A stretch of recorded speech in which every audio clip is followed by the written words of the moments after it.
I would like to welcome you all to the African American Resource Center at Booker. Booker Washington Community Center is one of the oldest African American community centers in the country. And we're just happy to have you here. We're so happy to have the Illinois Humanities Council here. On behalf of the board, on behalf of our executive director, we will just welcome you. We thank you for coming, and we hope you get a lot out of this discussion. And I'm on the panel as well. I'm the youth program coordinator here at the center, and we just would like to welcome you and thank you for coming.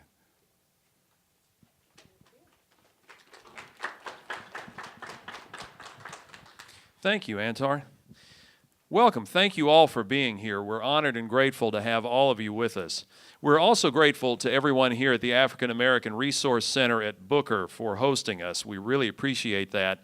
And many thanks again to Antar and to Christopher Sims for all of the help. We appreciate that. My name is Matt Meacham. I'm a program manager with Illinois Humanities, based in our southwestern office in Edwardsville near St. Louis. We're a nonprofit organization that serves as the Illinois affiliate of the National Endowment for the Humanities. On the back of your program is a description of who we are, what we do, and what we offer.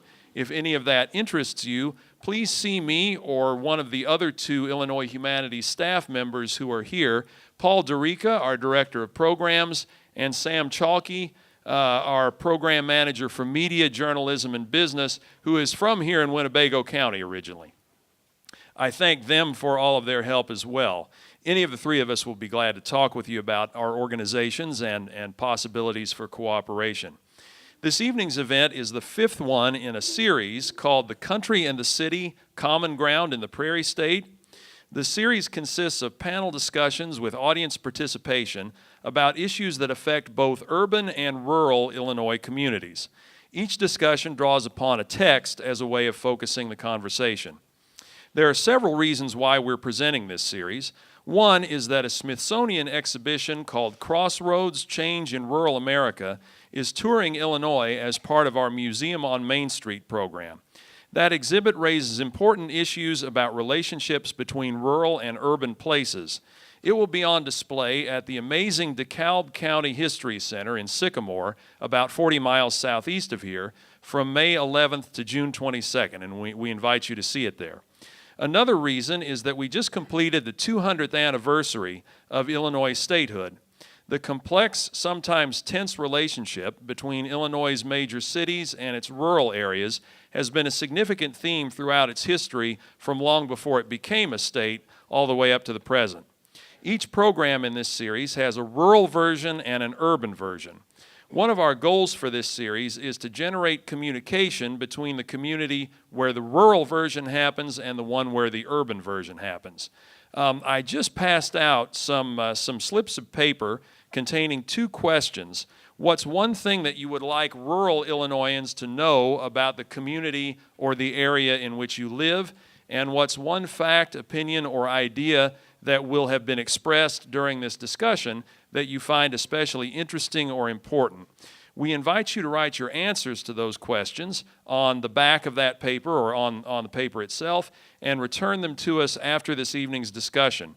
We'd like to share them with the people who will attend the rural version of this event, which will take place in a few weeks in Thompson, a small town about 70 miles southwest of here. We'd also like to share some of them on our website, if that's okay with you. If you'd rather we not share yours, that's no problem. Just note that on your card or on your paper. The subject of this evening's discussion is local law enforcement and community relations. What do residents of urban and rural communities expect from their local police or sheriff's departments? How can rural and urban communities ensure that the activities of their local law enforcement agencies reflect their values and wishes? What resources do local law enforcement authorities need in order to meet their community's expectations? We're honored to have 5 thoughtful panelists with us to help address these questions. Because none of our panelists are currently affiliated with the Rockford Police Department, however, they won't be able to answer specific questions about that department's policies and programs. For that reason, we've included on page 4 of your printed program some recommendations from the Rockford Police Department's administrators as to how to direct any questions or comments that you might have for them. There will be opportunities to participate this evening, and we certainly hope you'll do that. All opinions are welcome, including opinions that might differ from those expressed by the panelists. We just encourage you to treat others as you'd wish to be treated. Now it's a privilege to introduce the moderator of this discussion, Kelly Covey, founder and principal of the Covey Group based in Chicago. Kelly is widely respected for her skill in leading discussions of complex issues. She's very knowledgeable about social issues that affect major cities, such as Rockford, but she's also originally from a small town in Texas, so she's very familiar with rural culture as well, and she's also a deeply insightful and deeply caring person. Please welcome Kelly Covey.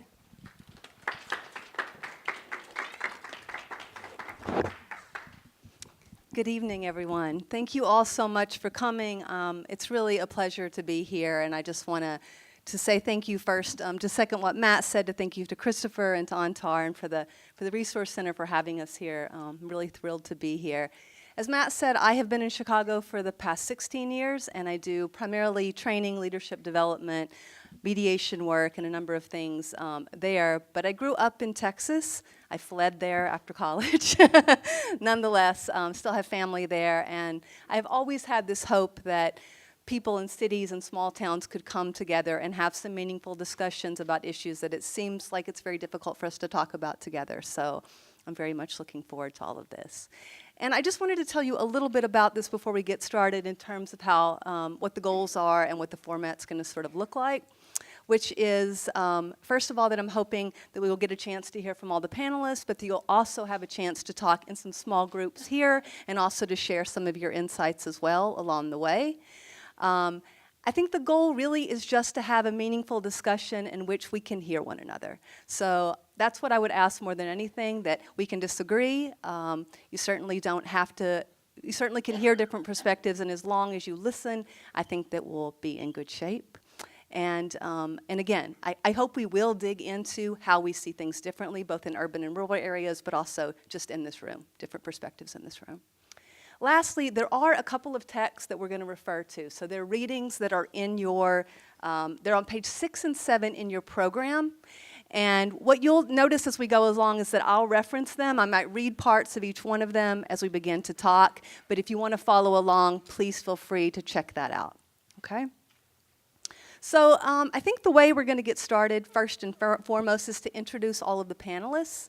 So the way I would like to do this is I'd like to go across the board and ask each one of you just to say your name, your background, but also, more importantly, just one or two things that have shaped your own perspective on this issue. And I'm just going to ask everybody to take a couple of minutes to do that, okay? Jeff, want to start? I guess I'm first. Good evening, everyone. The quiz now is, what do I represent and where do I work? It's kind of an icebreaker if you caught that, okay? My name is Jeff Schelling. I am currently the Chief of Police in Durand. Durand is a small town in the northwest corner of Winnebago County, 1,500 people. My background, I started here, I was born in Rockford. Actually, I grew up near this neighborhood. I was actually in the center many years ago. My grandma lived right down on Morgan and West, right across from the church. The church is still there, right? Yep. Church is still there. I went to St. Anthony when it had a school, so some of you audience members will probably start to know, yeah, there was a school next to the church back then. We moved out of Rockford, and I moved to Leaf River. Leaf River is a town about 10 miles west of Byron, a town of 650 people. So leaving 150,000 for 650 was certainly a dramatic change in my life. While I was there, my parents owned a business. I went to high school there, went to college at Eureka, gained a bachelor's in psychology and sociology. I'm going to fast forward because the discussion tonight is more on, our careers as far as how it pertains to this group. I was hired by the Rockford Police Department in April of 1990. I retired in April of 2014. My experience with the department was vast. I started in patrol, was a community services officer, a detective, retired as a sergeant in patrol. Then I became the director of public safety at Rockford University for 3 years. Started my last year there of developing a police department at the university, which now is in full force. And I came back to law enforcement at the request of some colleagues calling me when this chief in Durand announced his retirement, I was getting the push from a lot of my colleagues, which was always very humbling. And of course, as many men in here would know, I talked to my wife first. I made sure that was it. 20-some years with the city, I owed that to her. But the great thing is, I'm back. I enjoy it. I love being in this little town. I will be more than happy to share the things with you that I was able to do in Rockford, and obviously what I'm doing in Durand and how those things differ. And I hope to shed some light and give you some perspective and maybe answer some questions or help in any way I can to bridge those gaps a little bit, as we call it. Thank you very much for having me. Thank you. Good evening. I'm Renato Foggs. My friends call me Ren for short, and I'm a native of Chicago, born on the south side of Chicago. When I was in my teens, my parents were from deep southern Illinois. Does anyone know where Cairo, Illinois is?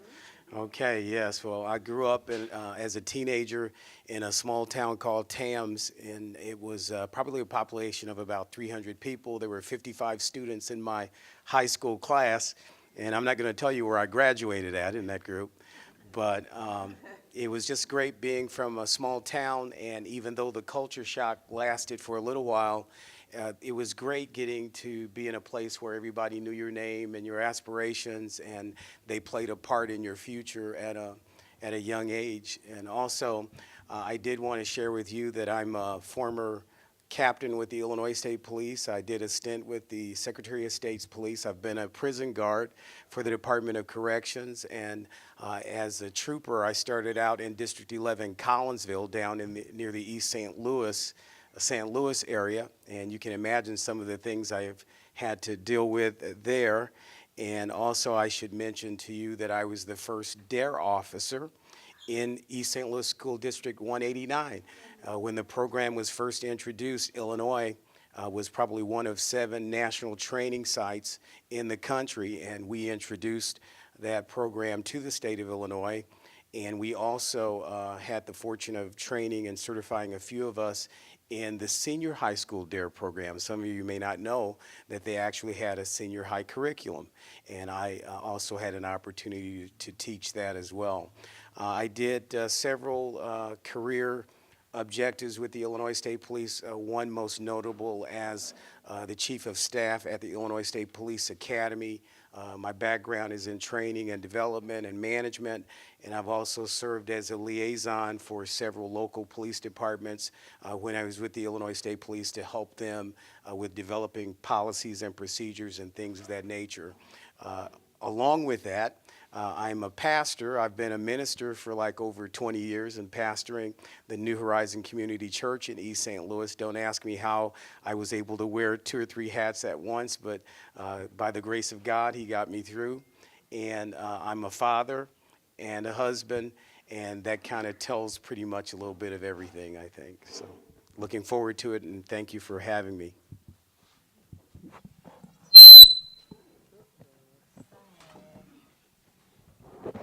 Hi, I'm Letisa Wallace, recovering state representative.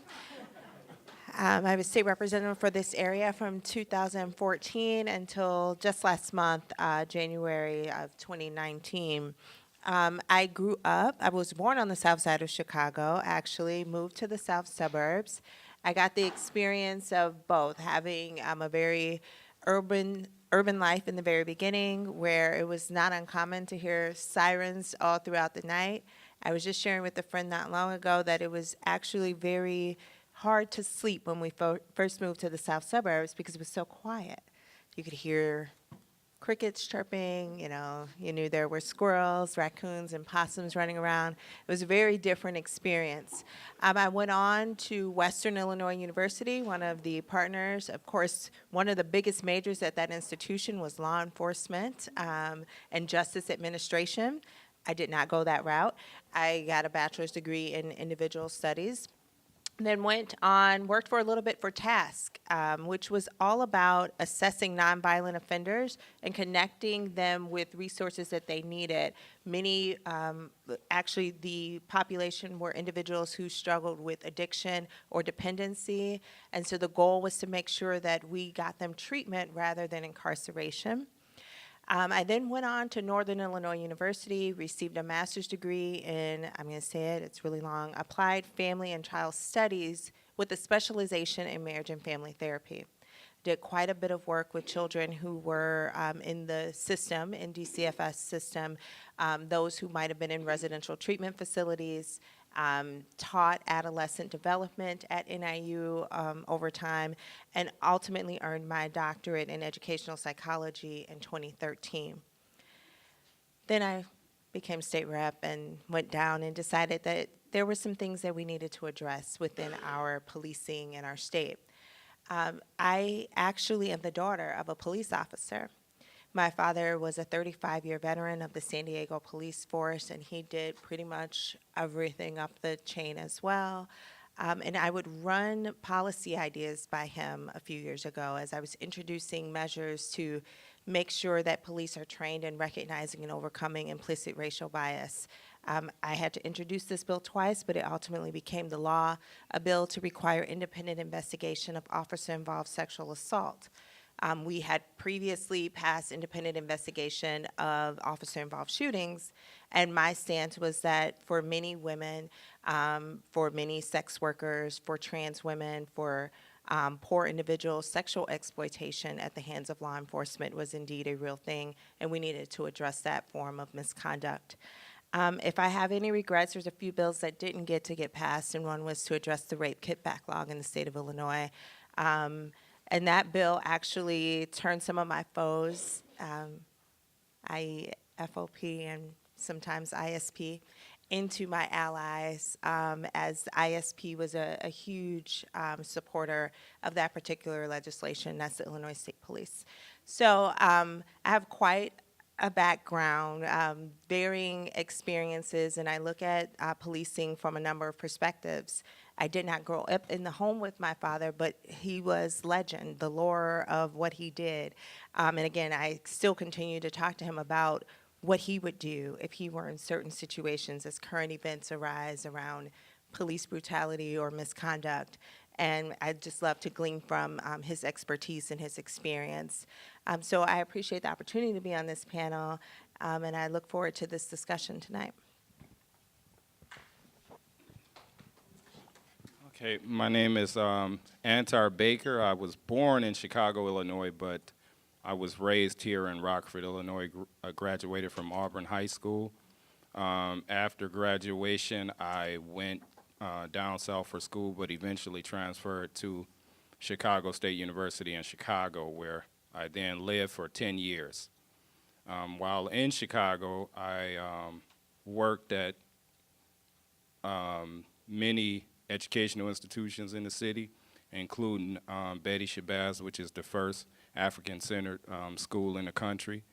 And I came back to Rockford with all of that experience, and I've worked in Rockford in almost every educational setting that you can think of, from Fresh Start to Gifted to pre-K to independent institutions like this one here at Booker. I started a youth program called HYPE, which stands for Heritage Youth Productions for Empowerment, and these young people are a part of our media arm here.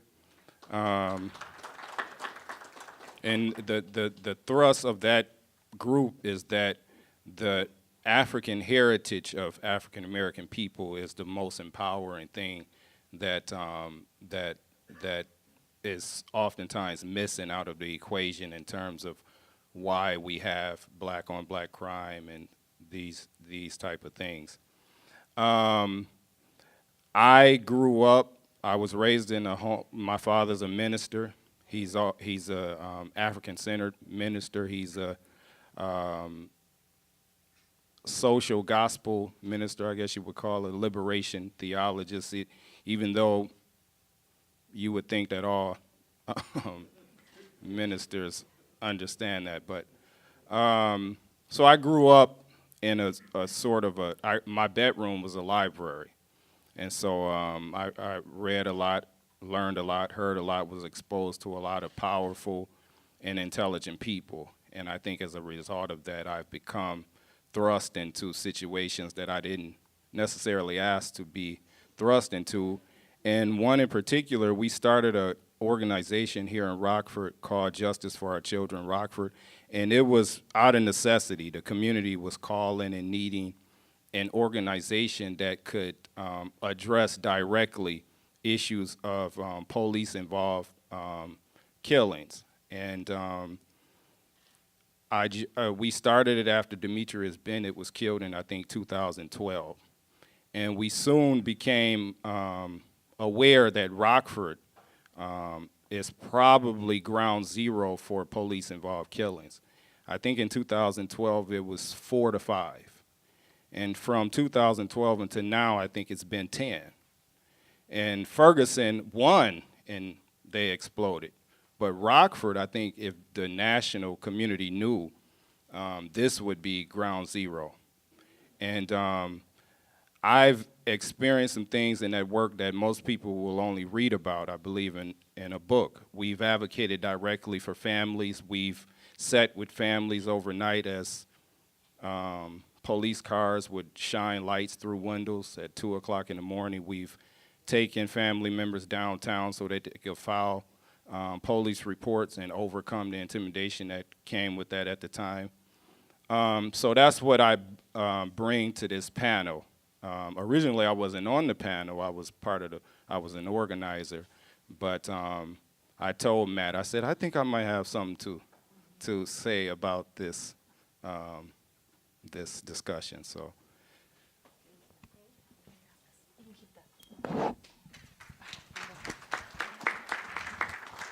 All right, I'm gonna, oh, sorry. And so Isaac, I don't know if you can hear us, but same question to you. So just one or two things that have shaped your perspective on the issue. Absolutely, and I can hear you. Well, again, as everyone else has said, I really appreciate the opportunity to be here and talk. As you said, my name's Isaac, and I'm actually a reporter for the Southern Illinois newspaper located in Carbondale. We cover the lower 16 counties, pretty much everything south of Interstate 64. And my beat, while I, do a lot of general assignments, my primary focus is covering crimes in courts, which, obviously entails covering police and community policing and policing tactics, like that. I got my start, actually, ironically, as someone else mentioned on the panel, I got my start after college as the editor of the Cairo Citizen newspaper, which it sounded like a handful of people in the room knew where Cairo is, but for those of you who don't, it is the southernmost city in Illinois, and it's where the confluence of the Mississippi and Ohio meet.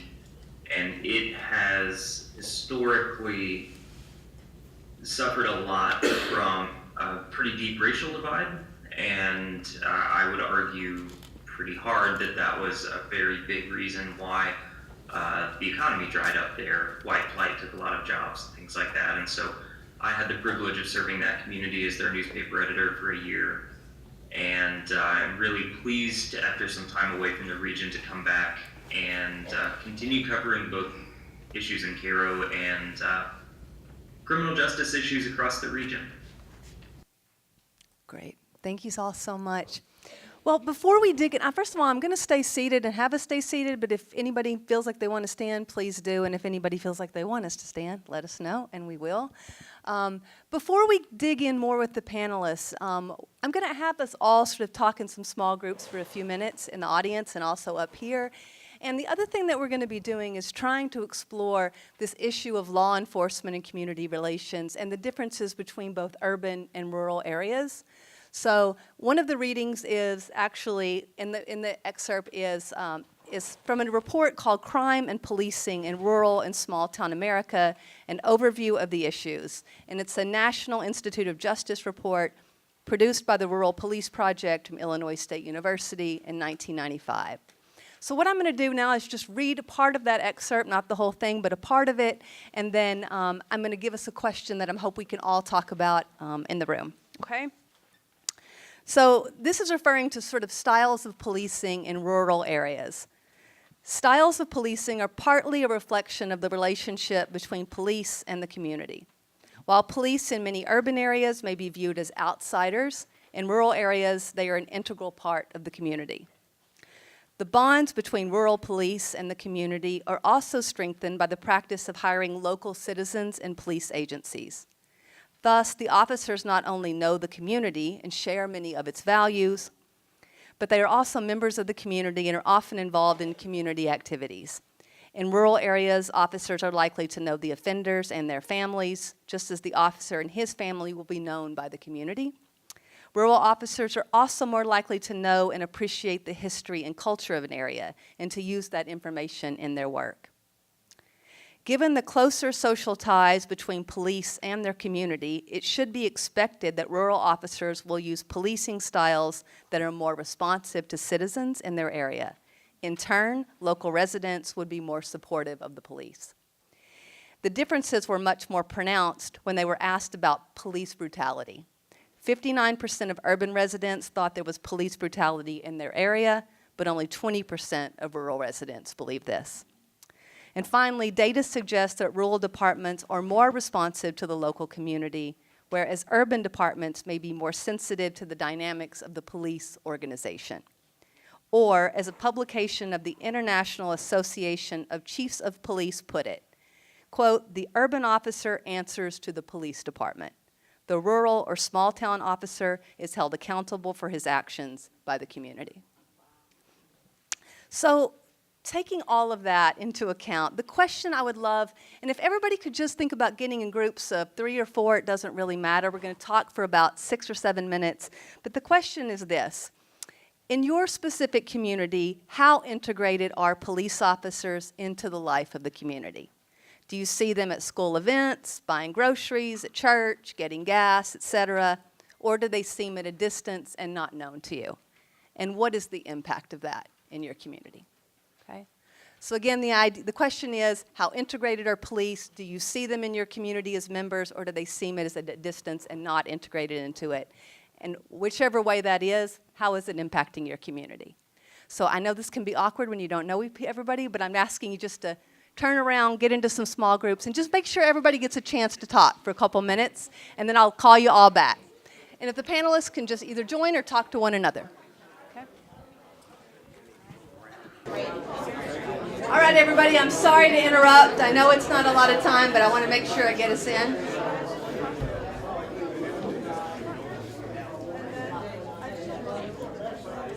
And I would love, before we sort of move to the panelists, I would love if anybody or a couple people might want to share something that you talked about in your small group. Anybody want to share something that you might have talked about? Yes, sir. Yeah, so I'm here. I need this. Okay. Anyway, so I'm here. I'm a teacher out of Rockford. Now I'm teaching up in Madison. I work with the Boys and Girls Club. I shared with my friends, and this lady here, Lori, we talked together many years and have the same kind of idea about trying to save these kids. So what I talked about is what really worked for me years ago. I don't want to tell my age or nothing like that, okay? But years ago, I lived in the we grew up in the Black Hawk Courts. You know, fatherless, all of that stuff. Lived in the Black Hawk Courts. And we were afraid of police officers, okay? I mean, come on, we were afraid of them. We were scared that we was gonna end up dead if one of them, you know. And then there was a couple really nice guys. They were detectives. Richard Stromkis and Chuck, I get brain freezes. But anyways, 2 really nice police officers who had a vision. They knew that the communication between police and the community, especially with young boys, young black boys, was not good. So they came up to our community center, and they picked me out as the leader of the little group. So Chuck Lynn came over and asked me. I don't know if y'all know Chuck Lynn, but he's an awesome police officer.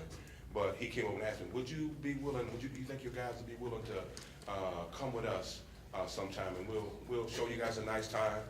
And so I told him I had to think about that, you know. So I went and talked to the guys, Arthur Carey, Ernie Kent. Ernie Kent's like probably the greatest basketball player that ever played there.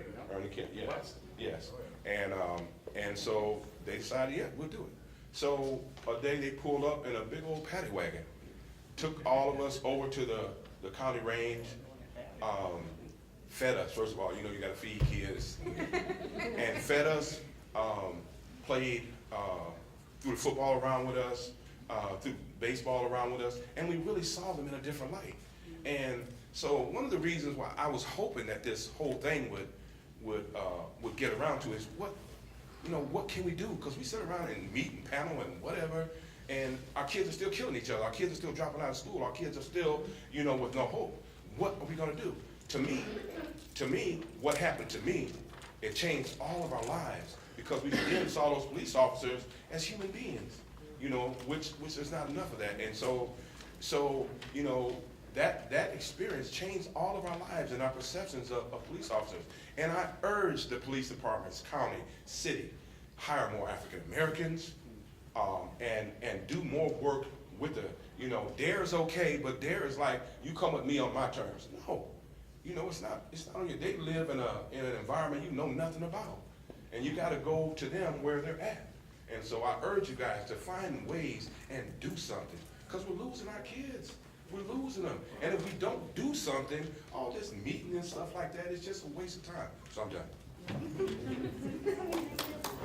Very good, Ron. Thank you so much. I guess I better stand up. Okay. I'm Jay Ware, and I'm with the NAACP right now, and we just had a symposium, and we spoke about it in our group. These ladies are not from Rockford, they're from Boone County.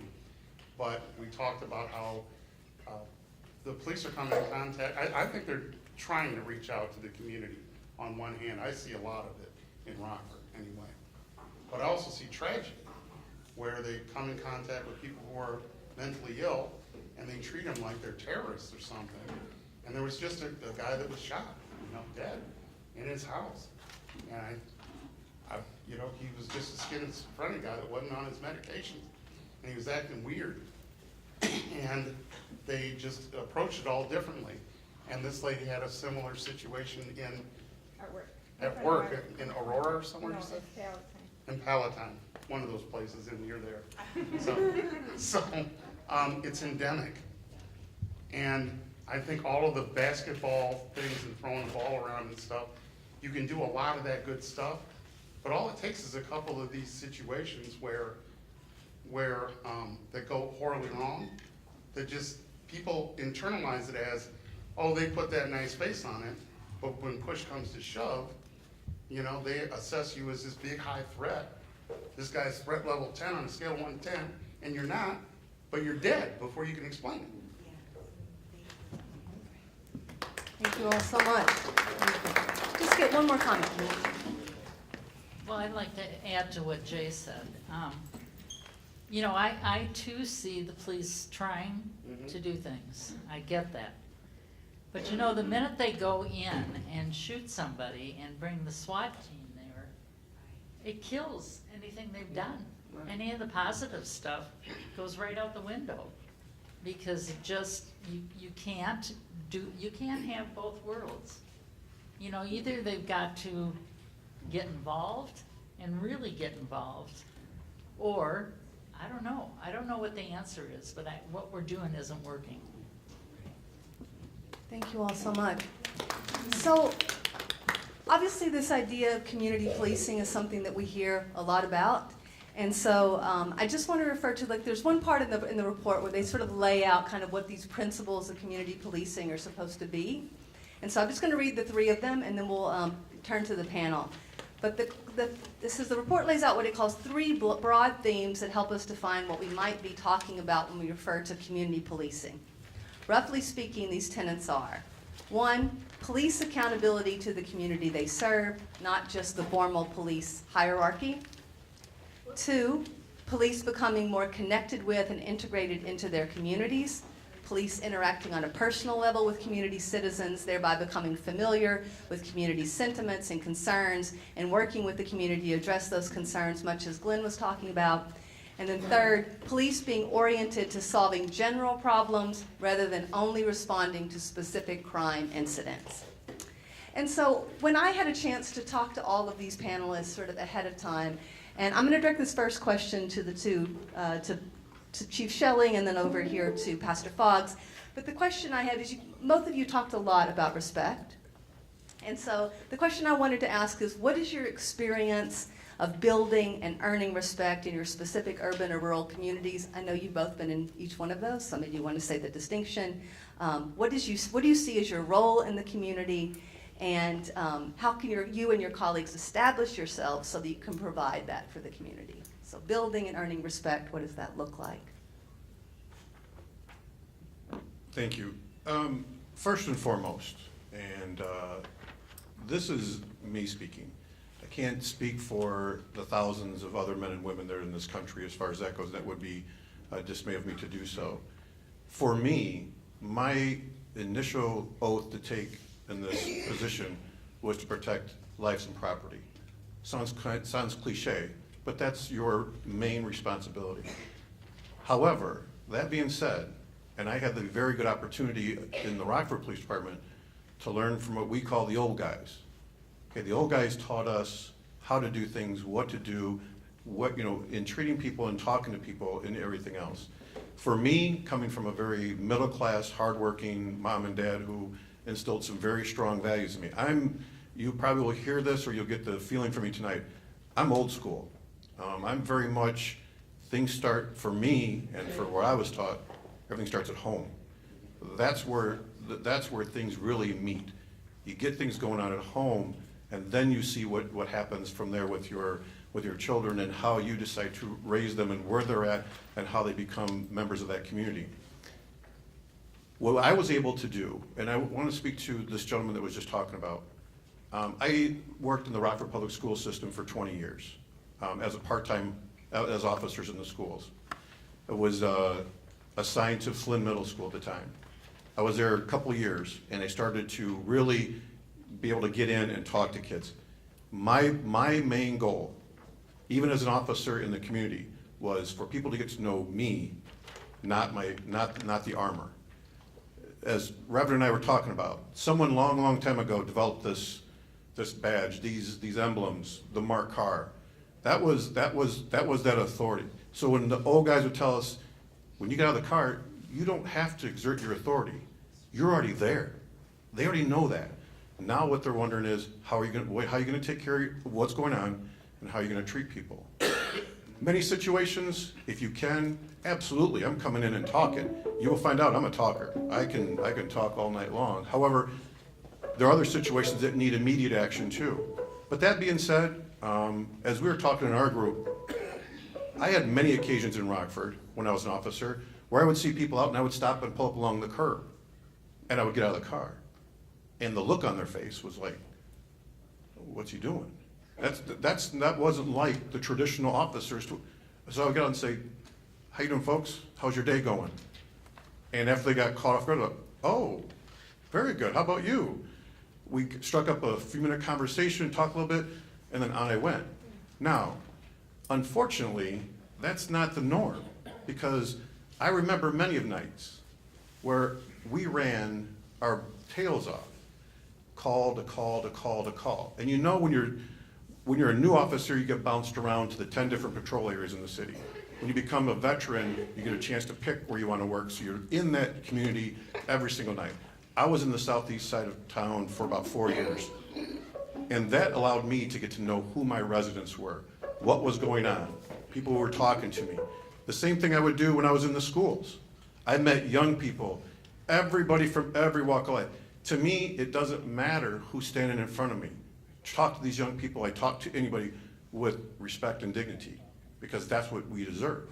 So if I give that, then I would obviously expect that in return, and that bodes well. When I got with these young people at Flynn Middle School, every year they would come in, they'd say, hey, listen, man, you come in, you gotta meet Officer Schelling. You gotta meet this guy. So then I established a staff-student basketball game. Of course, who played? I did. So if you go out there and run around in a t-shirt and shorts, kids see you as who you are, as a person. They have to realize we're people. I'm a father, I'm a husband, we all have that. So that in and of itself for Rockford, that's where a lot of different variations happen, absolutely.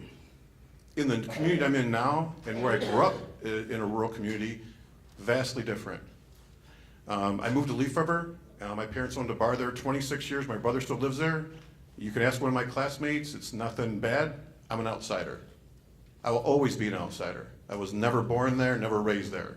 The chief that I took over from, born and raised in Durand, 36 years as a police officer, 26 as the chief. Very well, very trusted. So yes, some of those information that's in your pamphlet does happen. He didn't hire everybody from that area, but guys came from the rural areas. And they kind of had that policing mind of knowing what to do in that town and how to do it. I've accepted it, I've received the baton, and I intend to move forward, and I intend to do the same thing as my wife told me when I got this job and I came back to law enforcement. Honey, whatever you've been doing, just keep doing, because look what it's done for you so far. Just keep doing it. So that's what I'm doing in Durand. We have an opportunity. I have 1,500 people. I don't have 150,000. You know, and I don't know everybody yet, but everybody knows me. And I tell everybody about me. How old I am, where I grew up, my family, my kids. I would do this for everybody in here as well. My son's Derek is 28, my daughters are 26 and 22, and I have a wedding coming up in October with one of my girls, and whew, it's one of those big times in your life, but it's also one of those times you start saving everything. But that, I'm sorry, I got off the point. But that's me. I will tell you whatever you'd like to know about me, because that's how I'm built, that's what I've done, and that's what's successful for me. And I know it has been successful for other officers as well. Are there some terrible things that happen? Absolutely. And it's very tough. I really feel for what this gentleman says when all of our young people, they're all at risk. And again, I'm going back to old school. We didn't have social media way back then. We didn't have social media when I started this job. But it has drastically changed things and the way people look at things and the way people react to do things and how they do things. We got to be careful. And I'm very concerned about my kids and my grandkids as to how is this going to evolve and what is going to be what's going to happen. Because I've been in many investigations and many things where that's been the driving force. So thank you.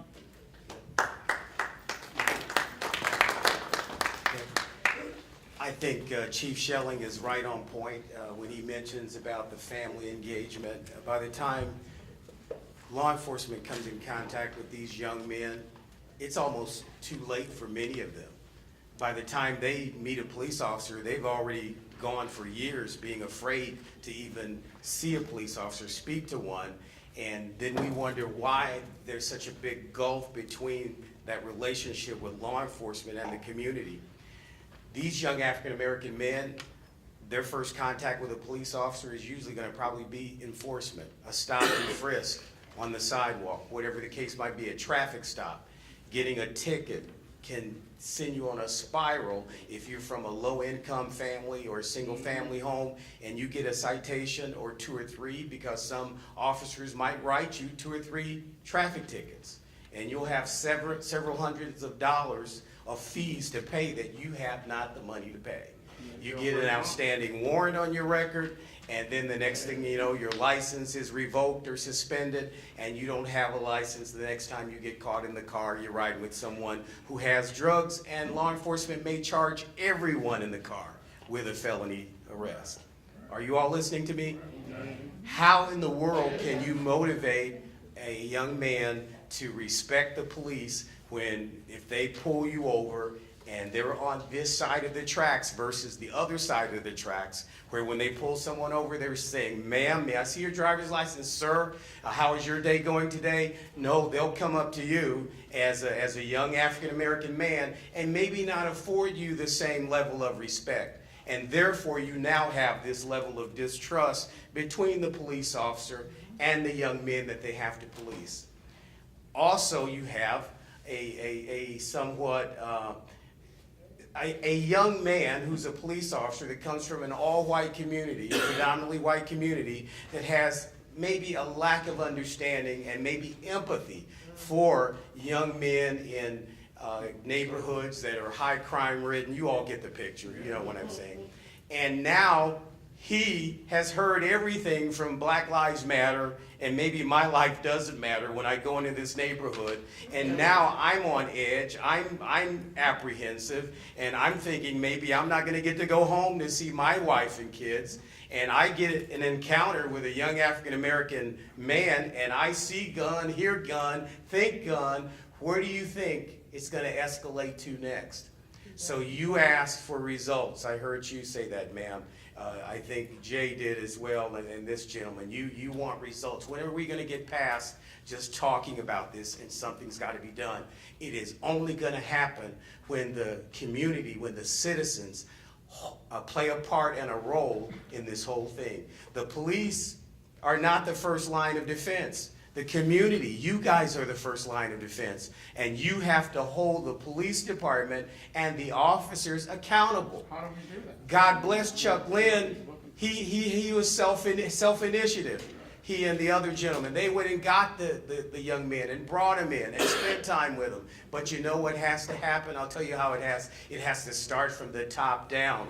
Leadership has to set the tone, and the philosophy of law enforcement has to be not only for those individual officers, but for the police department and their culture, where they look at citizens as someone that has vested authority and power in them to do their jobs, to do it equitably within the law, et cetera, et cetera.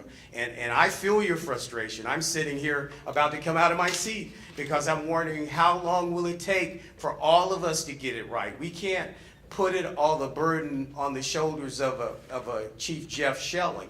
His heart's in the right place, but he's got to have the help and the support of the community as a police chief, as a department, to bridge this gap with our young people.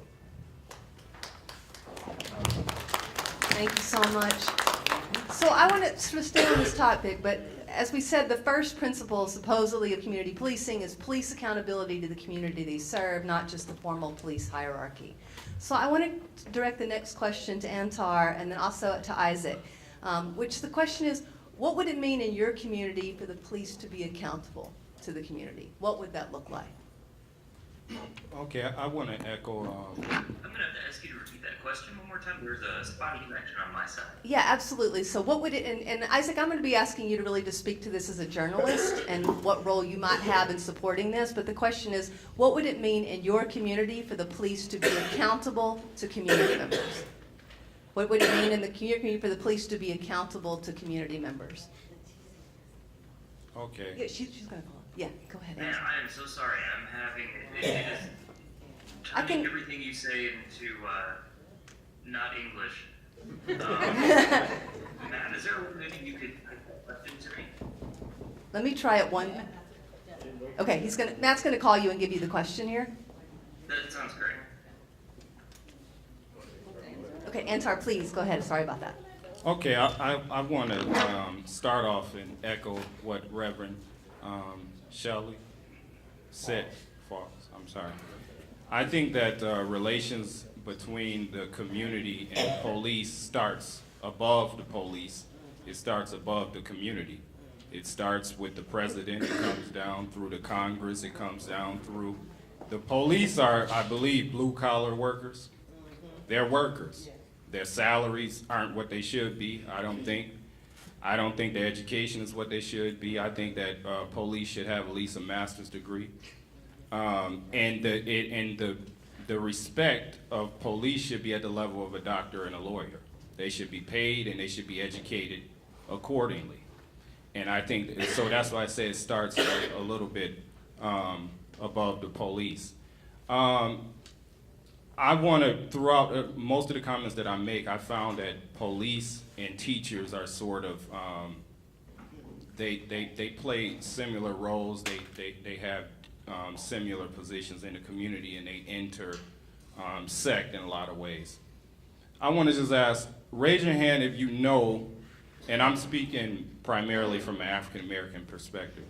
Raise your hand if you know who the father of Black History is, the Black History Month. Father of Black History. Father, who started Black History Month?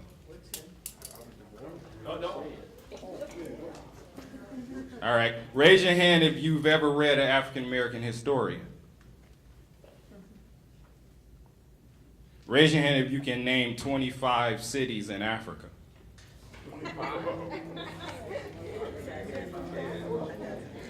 And the reason why I say that, the father of Black History Month is Carter G. Woodson, okay?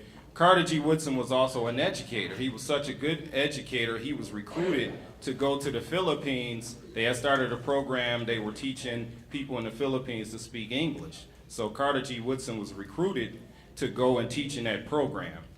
His first year, he failed miserably.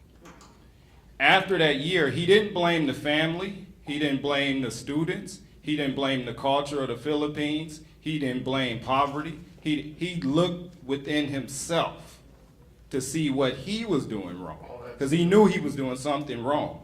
So in the off season, he went and he studied the culture, the history, and language of the Philippines. The next year, complete success. Now, it's not the responsibility per se for the police to do that on their own. That has to be a requirement. When you recruit police, when you bring, because how can you protect and serve or interact with people you don't know? And I'll say that the police don't necessarily need to be humanized. There's about 55 TV shows humanizing them. If you go up your dial, you'll find 40 to 50 TV shows humanizing police. You will rarely find TV shows humanizing African American youth in particular. And so what do you expect from a blue collar worker? And they're getting better. As some people said, I've met officers in Rockford that have bachelor's degrees and are little. That's way different. I think in the reading, you guys, in the reading we read, they went through some of the historical relationships between, the development of police and things like that. But one of the things was struck by is, at one point, if you go to certain cities, I think in Boston, the police are known to be either Irish or, what's the other ethnic group? Irish or Italian, okay? Different cities. Now imagine you can come in from Italy or Ireland and become a police officer and police people that have been in this country for 200 years. And those relationships, and so the frustration that those people feel from knowing that you can't become a police officer, but someone that just arrived in America can become a police officer and police you. And so that's why I say it starts at the top. And I don't mean to bring the president into this, but I'll make another example. He said in front of the world said that he thought that Frederick Douglass was still alive. He didn't do that by accident. That is akin to the blackface epidemic. What that's saying is there's no need to know anything about African Americans. There's no need. You can be a teacher, you can be a preacher, you can be a doctor, you can be a police officer and not know, because they're not human. That's what blackface says. We're going to paint a picture of you that we believe this is the way you are. We know how you are better than you. This is the way you act. And this is the way we perceive you, and this is the way we're going to continue to perceive you. And so I think that until police are educated, there should be a basic requirement. If you look on the transcript of a police officer and and they just passed a law in Illinois, I don't know if Latif was involved in this, but I was so happy to see it. It's a requirement. In Illinois, when you go to a university or college, you have to take black history. Hopefully they know that black history started before America. That'll be a vital part in that. But that should be a vital requirement. You cannot, the only thing that humanizes a person is his history and culture and language. Without those three things, you're not a human being. So if you don't know about the humanity of the person, you can put those people in the community. They can play baseball, they can play kickball, they can eat donuts. But like someone said, until that relationship is fixed at that level, and that should be required at the top. And I think some of because police and people in the community shouldn't have trouble with each other, even though historically, I will say we have to look at that. That's in some of your reading. I think Kelly and the Illinois Humanities Council for going back and deal. And police should know this. When you hear community, and Rockford is unique in that it's rural and kind of urban. Okay, we have rural police working in an urban environment. And so they believe that the relationship with the police and the community is the same as where they're from. And they sometimes don't realize that, you know, it's a totally different dynamic, you know, where they are now. So I believe that the relations with the police and the community will be fixed when the police and the community is properly educated about the history and the culture and the language of the people in the community. Okay, because that's another thing. When there's a police-involved shooting in Rockford, you will find a total different reaction from the rural people than from the people that live in Rockford. The rural people are like, what are they talking about? Why don't they trust the cops? My daughter went to prom with a police officer. I know Ralph was a star quarterback. That's not our experience here. We don't, and so they automatically, why don't they trust the police? Well, police at one time had to enforce the law that African Americans couldn't read or write. The police officers in the reading talks about this. Police officers were the ones spraying hoses and sicking dogs on people during the civil rights movement. And African American people know this. So when we hear people say, we don't know why, that's a problem. You're educated, you don't know why? And so when the officers say, well, we don't know why they don't respect us, you should know. And if you don't know, that's a problem of education, because if you study the history of the relationship between African American people and the African American and the police, even the relationship between police and African American police, there's scholarship on how divided that relationship is. Great. Thank you so much, Anton. So I'm gonna try this one more time with Isaac to see if he can hear. But Isaac, the question is, what would it mean in your community for the police to be accountable to community members? And specifically, I think as a journalist, what ways can journalists support that kind of police accountability to the community? Well, from where I sit, the officers and the chiefs of police and the sheriffs and things that I have the best relationship with are the ones that are available. I'm not going to name names, but there are a list of police officials in our office that when we get a news release or something about a murder or even just a traffic stop, they don't answer the phone to answer a clarifying question, and they're the only person that's authorized to talk to us. And when you think about the sort of social relationship between a population and the newspaper, we're their mouthpiece. We are the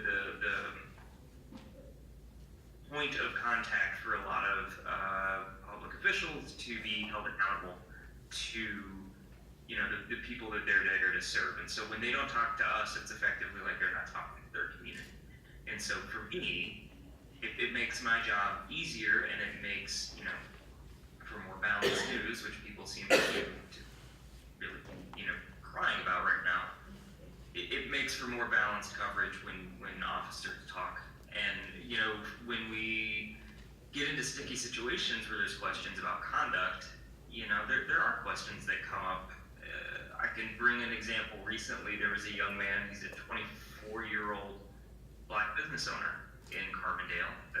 There aren't many of those in my city, and he ran afoul of the law by hosting a teen night where he had musical act stuff come in. He would take the racks out of his clothing store and put on concerts at night, and used it to sort of offset buying new lines of clothing and things. And he didn't realize he needed a $100 entertainment license.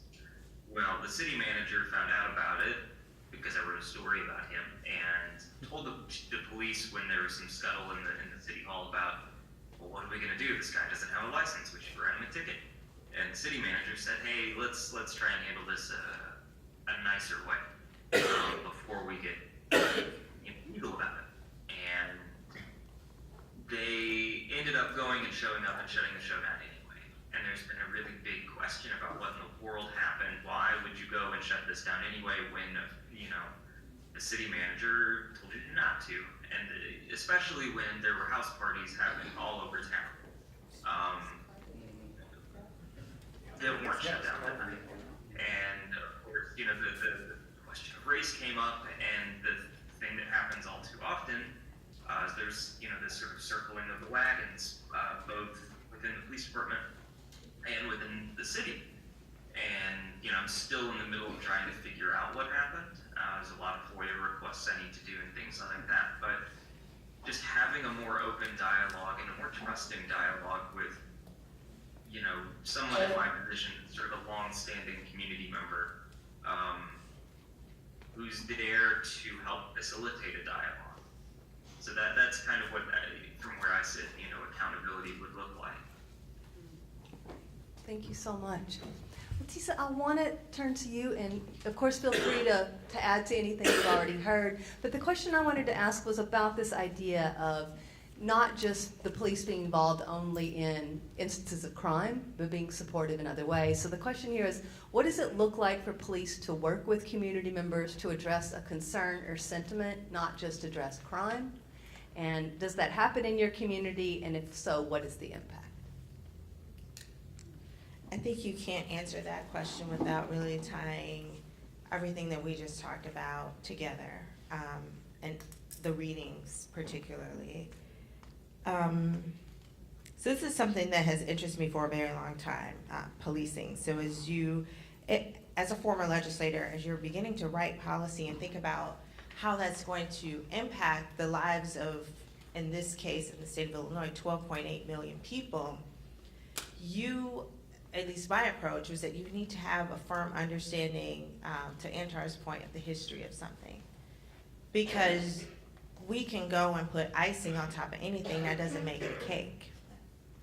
And you can go and have the best policies put in place, but what's the actual practice? And so, the history is something that officers don't know, communities don't know. And therefore, if you don't understand what the initial expressed point of policing in America was, then how can you ask what it should look like? How can you ask how on earth, they can address the needs of a community? I love the point of the rural reading, and that the rural officers, because it's a smaller population, they definitely have a better understanding, and they're leaning more toward, as the article notes, general problem solving over arriving to arrest or dismantle or disband what's going on, asking questions what's going on. But police, and someone said it already earlier, the initial point of having police was to protect property, and property that belonged to who? In the antebellum South, yes, definitely slave owner. In other parts of the country, the rich oligarchs. It was not about everyday people. We now have models of serve and protect, but we have to understand the history and the root of our policing in America, and it was not about officer friendly. Now, we may have individuals who operate that way, and that is amazing. But we can't divorce the history, and we also can't divorce systemic issues. And I think that that was something that Baldwin's work really pointed to, that yes, the officer may himself want to connect, may himself have a great relationship in the case that Glenn brings up, and that our two distinguished officers shared their individual expression of connecting with the people that they did swear to serve and protect. But that does not erase the systemic, oppressive nature of the history of policing in the United States of America. And the sooner that we understand that, the better. I think it's interesting that we've talked about community coming forward and the community being a part of how we change policing. And as that was being stated, I quickly jotted down, because this came to mind right away. And that's that the marginalized shouldn't have to educate their oppressors. And I'm going to say that again. The marginalized should not have to educate their oppressors. But also, all too often, that's the case. So when we talk about issues of racism in America, when we talk about issues of sexism in America, when we talk about issues of homophobia, classism, we look to the individuals who are actually suffering under those oppressive systems to then say, well, how do we treat you better? How do we dismantle this? As a woman, it's not my job to teach a man how to go get rid of sexism. As a black person, it's not my job to teach other individuals how to rid themselves of racism. And as a black woman, it's not my job to help individuals rid themselves of misogynoir. What does that have to do with policing? Everything. Because police officers are individuals and human beings who have been raised in our community, in our society, in which they have received certain messages. They have been socialized to believe certain things. I wrote a blog years ago just simply called Psych 101 in Law Enforcement. And I was inspired to write it after, at this point, I don't remember if it was Barmore or Bennett. I'm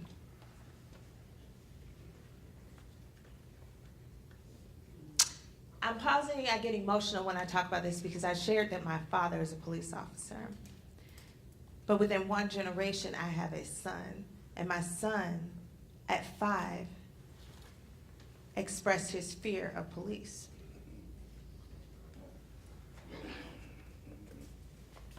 Now that he's 15, my fear is every time he leaves the house that he better be on his exact best behavior and please don't encounter any police officers because he looks like a grown man. And so I really can't tell you what it's supposed to look like, but that's why I delved into the history and I started to write legislation regarding that. So the Psych 101 piece. Antar alluded to this when he was talking about the fact that there are very few shows that actually humanize black youth. Can anybody point to one character of a young black man that you see regularly on television that is a positive image? I mean, there's some of the I stuff. could. Meet the Medea, the guy that does Medea does. The Tyler Perry's. And yes, you said conflict. Right, right. They're not real. So I'm saying that to say that subconscious or implicit racial bias, when you are constantly bombarded with the image that black men are more dangerous than other individuals, it is no wonder that their skin is weaponized and that is what has to be policed. Their behavior has to be policed. Their blackness has to be policed. Where they are in particular spaces has to be policed. And when you've been taught that a particular thing is that, whether it's overt or not, in a moment, you have nanoseconds to respond. So our brain processes information as such that it has to categorize things. We create schemes or schemata around how we're going to process information. So that when you see a chair, you know that's a chair, that you sit in it, you don't stand on it, you don't pick it up and put it on your head. So that when you see food, you can tell that that is a category of something that I may consume within my body. I don't, stand on it, I don't throw it, I don't, do whatever thing. You don't even think about it, right? It's instant. You know it. The same way, when we are bombarded with particular imagery, it's instant. It's subconscious. People just know it. And so I'm not really sure if my legislation or other recommendations over the years will actually impact anything, but I do know that if we are not being intentional about undoing the intentionally created systemic policing of black communities in a negative way, if we're not intentional about breaking that, then these conversations, to Mr. Patterson's point, will continue. And so I really can't tell you what that's going to look like because we haven't arrived there. Great. Thank you so much. Want to get in? Yes, absolutely.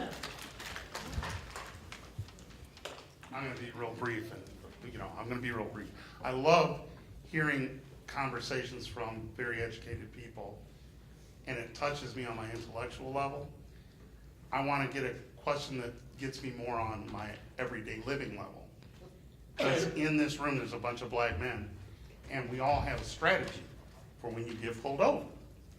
And I have a strategy, and I've taught my son, you got your strategy, Glenn, I bet it ain't mine, all right? We all try to come up with something. Here's how to survive, is, okay, make sure your wallet is out when he gets up there, so you don't want to be fumbled with it. Somebody else, brother, say, no, don't do that, because they'll see you moving around, and you're going to do something, right? And then I got my license and registration over my Bible, so I can just reach it. No, don't do that, they might, everybody has a different strategy to survive. Do you all have one strategy that we can all do? Because whether or not the history of it, the fact is, if I get pulled over tonight, I'm going, oh shit, am I gonna survive? And so can we just get a checklist so that then we can say, the officer, there's a checklist, he didn't follow a checklist and he shot him, Or the driver, there's a checklist, and he didn't follow the checklist and he got shot. Now, I know that's a lot to put on somebody, because I got a child that's as old as her son, and it's scary. I just wanted to say something in terms of practical steps. And I was taught coping mechanisms like that, and I was actually pretty good at it. I talked my way out of tickets and knew how to charm and do those things. But I realize I'm kicking the can down the road for another generation to have to deal with it. And I think to Letitia's point, it has to start at the legislative level, where and the community has to push that. The community has to force or be part of the process that helps politicians to be able to push laws and bills that protect people. If you knew that if you violate the constitutional rights or the civil rights of an individual, or an worst case scenario, you shot someone and it's not 100,000% justifiable, you are going to jail for a long time. No, that's what I'm saying. We have to make that happen. We have to make that happen. That way you can't depend, Dr. King said this too. Yeah, we want to educate people's heart and get them to not be racist. But in the meantime, let's pass a law so that we have time to work on that. We can't change in every individual heart takes a long time. But in the meantime, and I'll give you an example, and I was talking about how the integrity and the position of the police officer, I think, should be raised. And the way, and teachers. In America, people don't see teachers and police very highly. They see lawyers, rappers, football players, and things like that. And where was it going with that? The law. In China. The police are seen so high. The trust and the way they feel and the integrity of the police is seen at such a level. And it's very rare, if a police officer violates that integrity, it would take an army to stop the community from handling that. It was a case where a police officer lied, and he didn't live. That's how serious they take the integrity. It's like a priest. You don't expect a priest to violate. You expect a weirdo, but you don't expect a priest to violate the trust you put in them. And that's the same way it has to be with the police. And they don't take the community to do that. No, we how long can we go? Yeah, son, when you see him, you go like this. No. That has to stop now.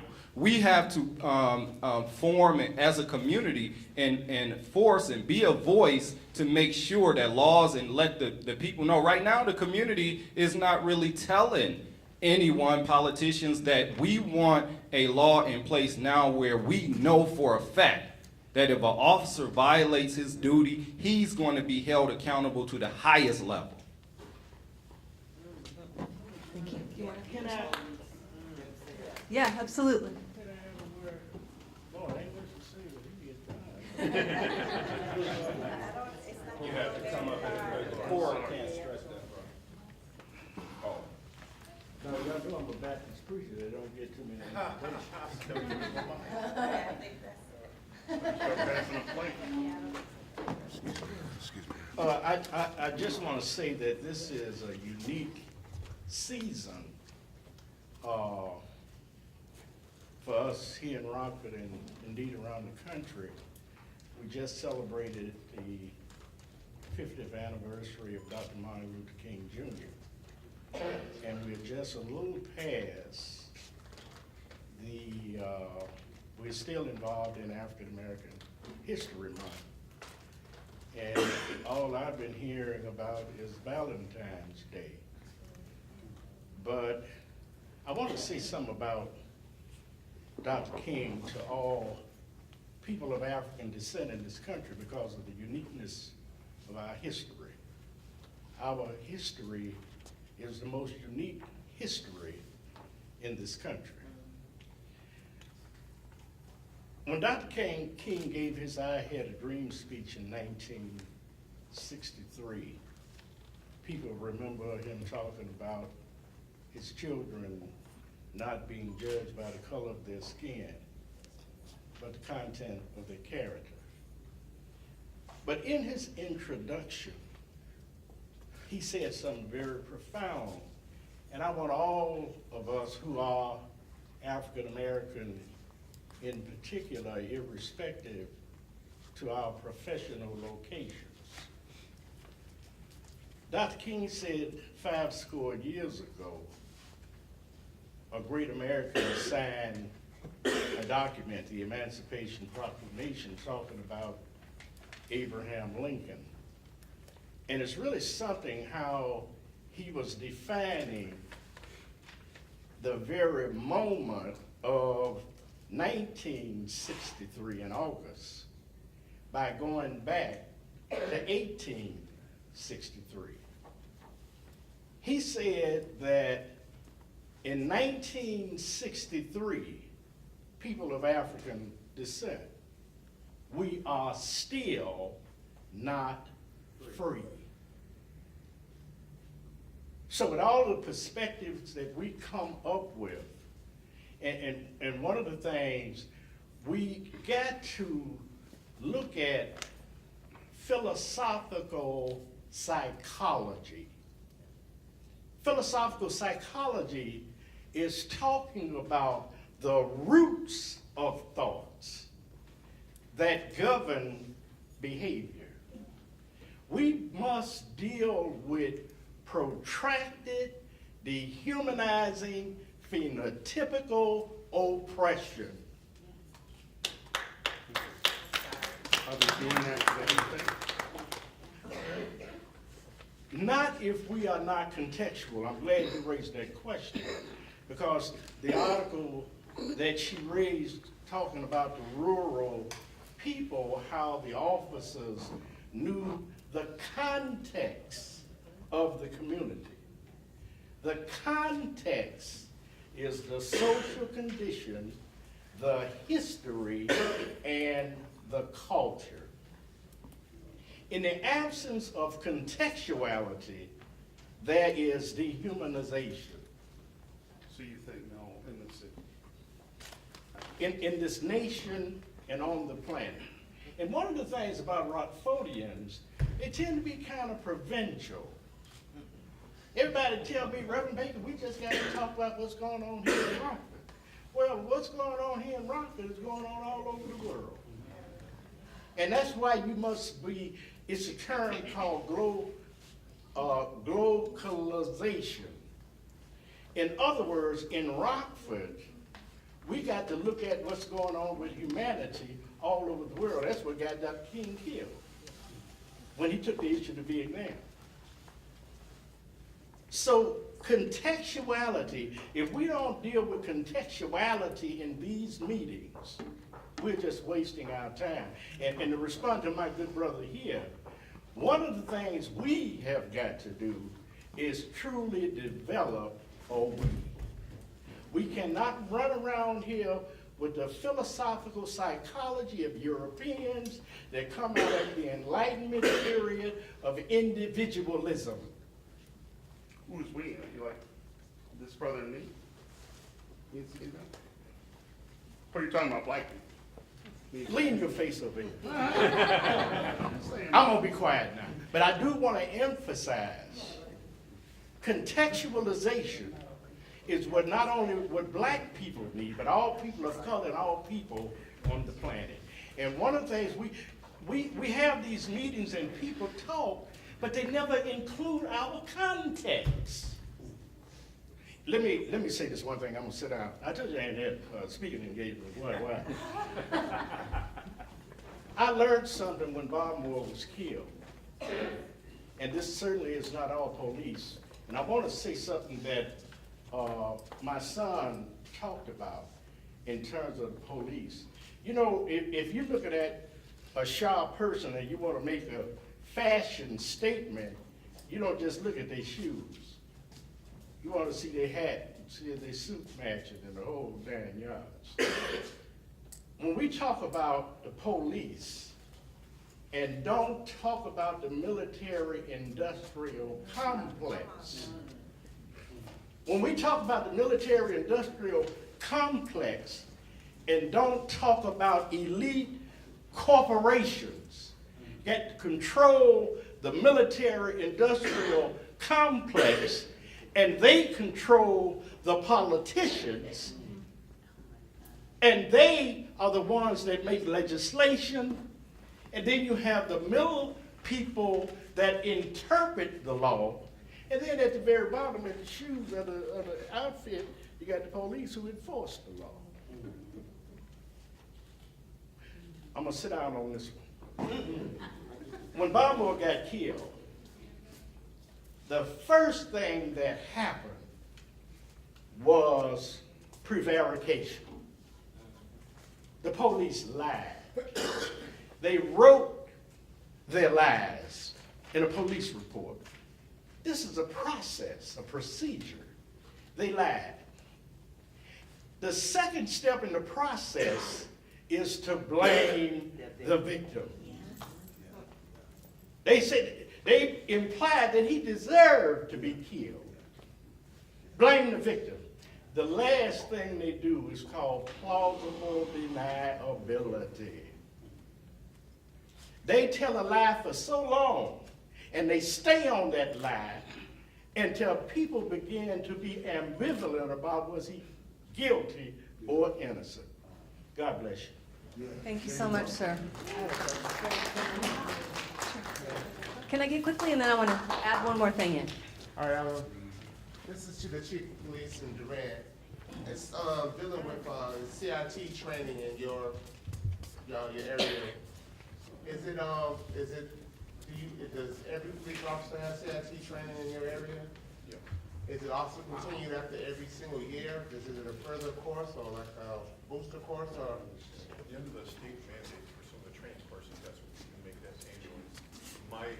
My position for me, and I have to understand my department's a lot different, so let me make sure that everybody understands. I'm the only full-time guy at Durant. Okay? And I have three very outstanding, I had four, one just retired. I have three outstanding part-time officers that work this job. The gentleman that just retired in January, 30 years. Then I have an officer who's been there 2 years, 6 years, and 15 years.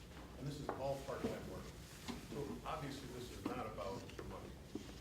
And when I get into my position, when I came into law enforcement, this was something I had thought about even when I was young, because I've been exposed to those deputies and those officers when I was younger. Certainly didn't get into this to be for the pay. Public service is in me, and I feel that after another month, 29 years, have there been some incidents that have been very upsetting, scary, everything? Absolutely, unequivocally across the board. And I'm not here to talk about what I have seen through my eyes, because thankfully many citizens don't have to see that. But we do have things that occur. I'm never going to stop that. I would love to be more proactive than I am reactive. I've done everything I can, I feel, in my duty as a Rockford police officer. When I became a community service officer, at that time in 1996, there was one community service officer for the entire city of Rockford. One. So I met with many groups, I met with many organizations, sat on many panels. involved in many events. What I did with all that knowledge, and what I did with the knowledge of when we talked about, I think Leticia brought up, or some brought up, about when you're coming into a community, when you're coming into a problem, into a neighborhood, what do you do? Some of it, and I've been there, okay. Some of it, and I've been there, is, you know, you gotta try to take care of it, and you gotta move on, because they're telling you in the background, when you're gonna be ready, because there's another call coming, and those calls keep coming. However, what I was able to do as a community service officer is I got a whole different perspective on how we can solve certain problems that we were dealing with when we keep going back to the same neighborhoods, we keep going back to those same residences, to those same problems. All of a sudden, it started to, I was the one who was told by the administration, command staff, the shifts, Jeff, you gotta go out here and take care of this, put this fire out. What's going on? We can't keep going back there. So I had the time to get in, to talk to the people, to find out. And when you sit down, and you can be able to sit down at someone's kitchen table or on their sofa in their living room, and you can have that conversation, that makes a world of difference. Now all of a sudden, wait a minute, we have a connection. Now we have a link. I go back to those officers in patrol, in those roll calls, and say, listen guys, if you have these kinds of problems in a rental unit, okay, number one, let's go for the landlord. They gotta be held accountable, because if these individuals are having these problems, then it's going into the next unit, which is going to the next unit. Well, now all of a sudden, it's not, the underlying issue is the environment that they're living in, not the problems that the residents have, but the residents having those problems because they're all upset about the same thing, and the pressure cooker is about ready to go. So now it's for me to bring it back and educate our officers. Let's use these other resources that we have in this city that we haven't used before, and me as a patrol officer was blind to it. Let's use these. As we were able to instill that, it started to work, and those calls started to come down in those areas that we were frequenting. And then when Chief Nielsen was appointed, and I told Kelly this, the chief came to me and said, Jeff, you're out there all the time. I know you got a busy schedule, but I need in. I want to come with you. I want to know what you're doing. I want to know who you're talking to and what's happening. So he came with me. I invited the chief to come with me to different functions I would do all across the city. And it was in his words that he said, you know what? It's time we need to do something different here. So he instilled the community services unit, which is still to this day a part of this department. That unit grew to 5 officers and a sergeant, self-contained, and then they had the chance, those other types of issues were funneled into that unit. They had the time to get out to talk to people, to let them know, here's your link, here's your connection. They put it in, I see that the police department put in your pamphlet, now that they are in districts, call that district. Find out who that community service officer is, or those officers, engage with them, talk to them. They all have community rooms, or they come out to you. They're not just gonna ask you to come, you come to us. We gotta be out there. So they'll come to your neighborhood. They'll utilize any resources that they have to help you, but the first thing that's gotta be done is, you gotta engage, you gotta know who they are. And they gotta know who you are. Not everybody's like me. I used to be one of 300. To the gentleman's question about a traffic stop, I've been on so many, okay? First and foremost, we are told, and still told, this is the most dangerous things that we do. And we can't get away from this social media thing. We can't get away from the videos that are out there. There are so many videos out there. And when you see officers and you see what the position they're in, and you're watching them, it's exactly what I would do, and yet that officer doesn't make it. You know, that's very profound for me to make sure that I have to keep in my head, what am I gonna do? For me, and I think the gentleman was asking, you know what, just sit still. We're trained that as we're watching people in the car, if there's a lot of movement around, we're not gonna go up there yet. Actually, one time, I went around, I was up on a car, there was 2 people in the car, doing a lot of movement around, so I just waited. They stopped, and I approached on the passenger side. And when I tapped on the window of the passenger, he almost jumped out of his skin. I rolled down the window, what are you doing over here? We can go wherever we want, but you know, I want to make sure that things are okay for me. I've had everything from people rolling their windows all the way down, to this far, to not opening them and having to talk through the window. But you know what? For me, this is my conversation. Could you, sir, this is what I'm stopping you for. I have a reason, there's a traffic reason why I'm stopping somebody. Me. I stop somebody for a traffic infraction. I won't just stop somebody just because I don't have anything else to do or I'm looking for, this is why I'm doing this stop. So as I talked to them, and as they talked about, citations, as Reverend talked about, people would laugh, they would talk about it, but I would tell them, you can talk yourself into a lot more of citations if you keep it up, so to speak. But when you're talking to somebody, and I had a person tell me what, come up and right away, okay, I suppose you want my license, my insurance card here, and what am I gonna get a ticket for? I didn't even said a word yet. So then I said, no, sir, I said, yeah, can I see your license, your insurance card? Here's the reason why I stopped you. I started talking a bit, and all of a sudden it hit him right there. It's like, wait a minute, this guy's not like the last one I just had. So by the time we were done, and he got a warning, we had a good discussion. He says, thank you. Thank you for treating me that way. I appreciate that. No other way to treat you. And he apologized.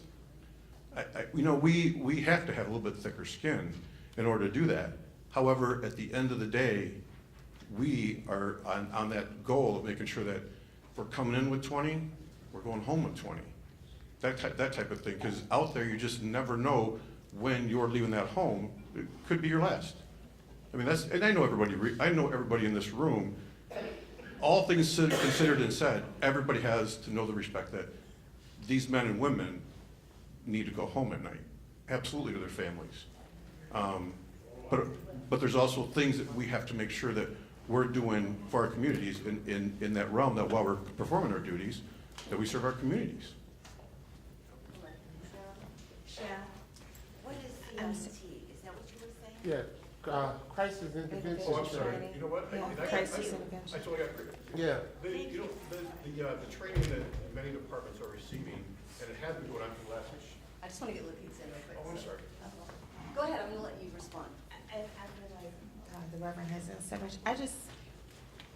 Because we're having supposedly an open and honest dialogue, I just kind of want to challenge some of what I just heard, and I really appreciate you and every officer that goes out every day, and you don't know if you're going to come home to your family. But I think that we have to figure out how to create a culture within our departments that doesn't reinforce something you just said, which is you're going to talk yourself into a lot more. How do we engage our officers in the type of training or type of dialogue that helps them to set their personal egos aside, that helps, yes, we have more female officers now than we've ever had in the past, but to set aside toxic masculinity and this idea that I'm going to show you, because that I'm going to show you ends up with people being dead. Or we talked about all these additional fines, and I'm trying to understand, how do we challenge that? I'm a proponent of risk-based assessments instead of fee-based assessments. I mean, there's no reason that being in poverty means that you can't pay for these tickets, or that you sit in the county jail forever, or all of these things because someone that you had an encounter with felt, I'm gonna write you 10 tickets today. So how do we deal with that? That's all I wanted to say. I don't know that there's a magic answer, but I do think that we really have to start to get over this I'm gonna show you who's in charge type of an attitude when we interact with each other. The police are already at the advantage. You're the one walking around with lethal weapons 9 times out of 10 over the citizens. So I just think we need to really challenge that. Pastor Brooks, can I just get you to speak on this point about education, training, that you think is needed?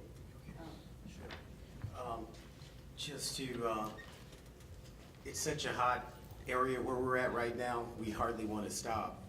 But if I could just say this and maybe bring some structure to how we close this out on the question that originally started out, what is the blueprint or what checklist could we give you? Unfortunately, there is no checklist. In the pre, during, and post-civil rights era, they had a book that they would give African Americans that kind of told them the do's and don'ts of how to react if you get pulled over by a good old boy county sheriff or something like that, what to do, what to say, yes ma'am, no ma'am, that sort of thing. Baby boomers, we understand keeping our mouths shut and doing what you're told and all of that, but I can tell you I've spoken to some of the most highly educated, intelligent African American men that are millennials right now and they feel it is insulting to them to feel like I've got to kowtow and act differently than anyone else does just so that this police officer will not arrest me or stack tickets on me. I don't have a defense for that. I'm like, I hear you, bro, but also I want you to go home safely, right? So the number one on your top of your checklist is going to be comply with every lawful order that a police officer gives you.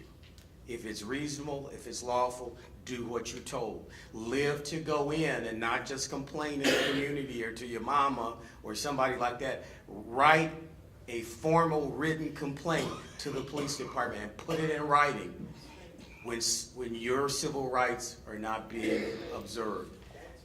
That's something that, if I can speak frankly, as someone already said, that's a lot that in the black culture we just will not do. We'll complain, we'll talk about it, but you got to take the time out to put it in writing. Can I get a witness? That's right, I'm not in church.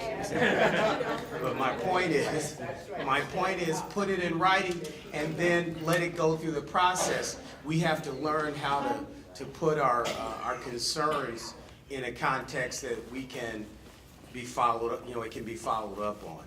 And I say that to you, so here's where I close out with my comments tonight, is I believe, just like the legislation that Letisa has supported with the Black History Month training and so forth, every law enforcement officer, because of our melting pot of citizenry throughout the country, it should be mandatory that you have racial sensitivity and cultural diversity training. That there should be no guesswork about it. Because absent that, how do you know how to talk to someone? How do you know how to approach someone from a different culture, different background, different values, and all of these things? And it's not saying that you're a racist simply because you need training in that area. Heck, a lot of us in here probably could use a little bit of that. And this is why when we give an officer a gun and a badge, there is no way in the world you can win that argument during a traffic stop. Be polite, be courteous, be respectful, and if the officer steps out of line of their authority, write them up the next day, get a hold of the NAACP, call the pastor, call the reverend, get someone else on the bandwagon and bring attention to that, because that's the way you hold law enforcement accountable. Am I making sense? Yes. Okay. There needs to be ongoing training. Oh, yes, not one and done. He was talking about the way I did it. I was stopped by an officer. I said for no apparent reason.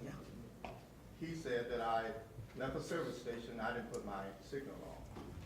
My wife was in the car with me. What I did, I rolled my window down.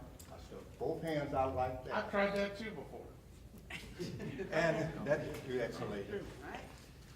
He said, no reason but after. I said, yes, it is. So he did.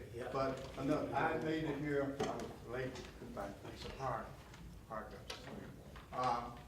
Is there a reason why our officers are not here? Rockford, local officers are not here. Were they invited? I'm going to let Matt speak to that. Sure.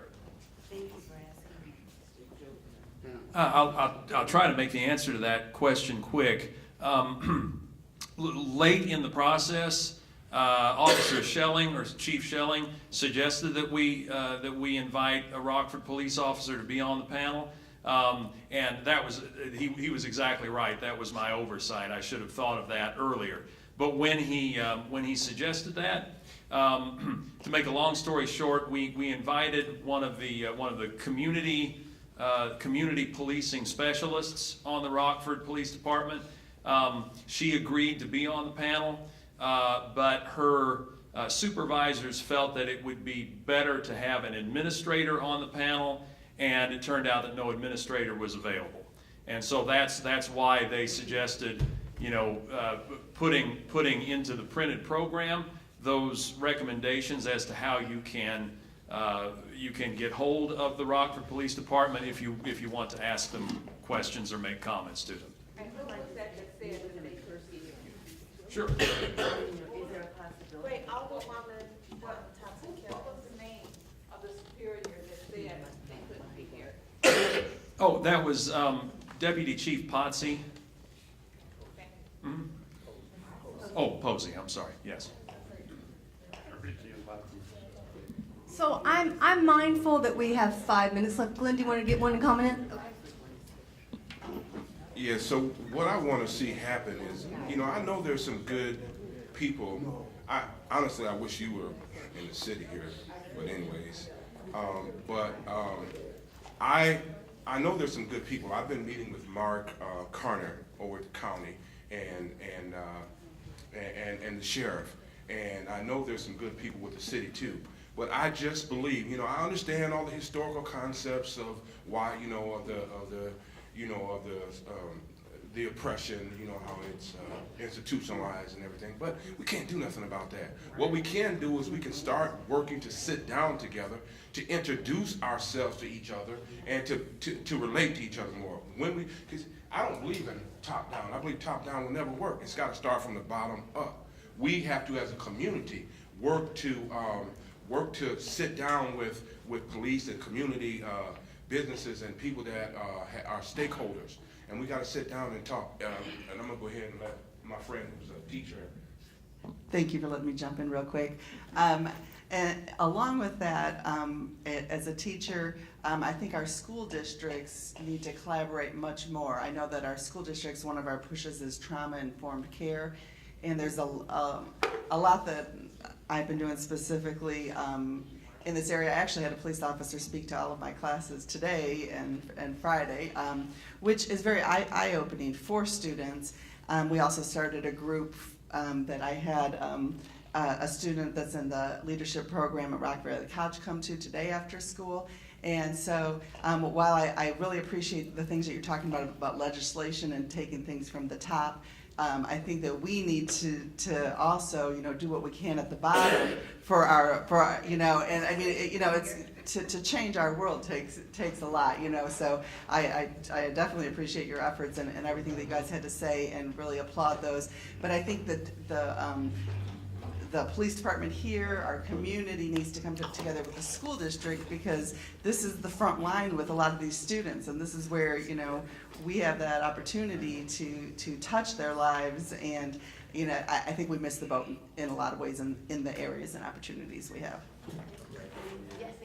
I just wanted to end on a positive note, like I would if I was at church. I think it was James Baldwin that said, "Not everything that is faced can be changed, but nothing can change until it is faced."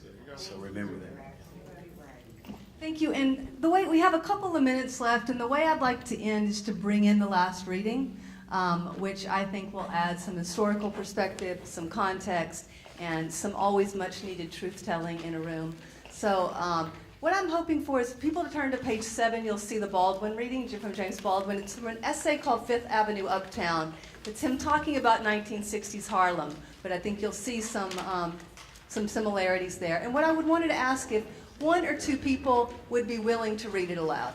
It can be on the panel or it can be in the audience. Just whoever might be willing to speak up and read it aloud. Page 7. Read the whole thing, please. From top to bottom? Top to bottom. Yep, here it is. Okay. Pastor Foggs, not to interrupt, but I know that Isaac has to leave in just 1 minute, so I wonder if maybe we should ask him if he has a quick last comment. Absolutely. That's okay. I'm sorry to interrupt. I just wanted to catch him before he... Isaac, anything you'd like to add before we do the last reading? Yeah, and I appreciate you remembering that, Matt. One thing I'd like to say is I feel really blessed, I guess, to have been able to sit here quietly this whole time. There's been a lot of notes that I've been taking that I look forward to kind of going back over with people in my newsroom about ways that we can approach these subjects in our community. I'm sorry? No, just a call. Go ahead. Oh,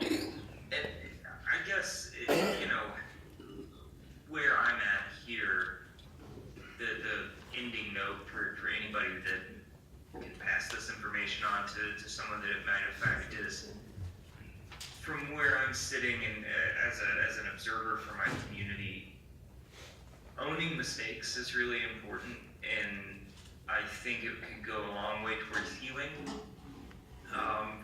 for a lot of people. When there are instances of what seem to be very obvious, police overstepping or outright violations of some sort of code, to own it quickly and, to believe victims of police violence as quickly as victims of sexual assault or as victims of other violent crimes in the community.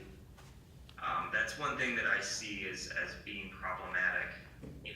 This idea that the circling the wagons thing, I brought that up earlier, and people not wanting to believe that somehow, police officers are capable of doing the awful things that people in the community are. It would be nice to think that they're not, but that's just sadly not the case. And I would ask that anyone who has any influence over decision makings at a police level to be more open about those things.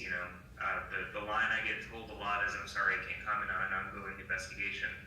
And I understand that there are definite rules to how justice is handed down, but sometimes you've got to heal your community before justice can really be handed out. So I guess that's kind of where I would end it from my reporter's seat anyway. Thank you.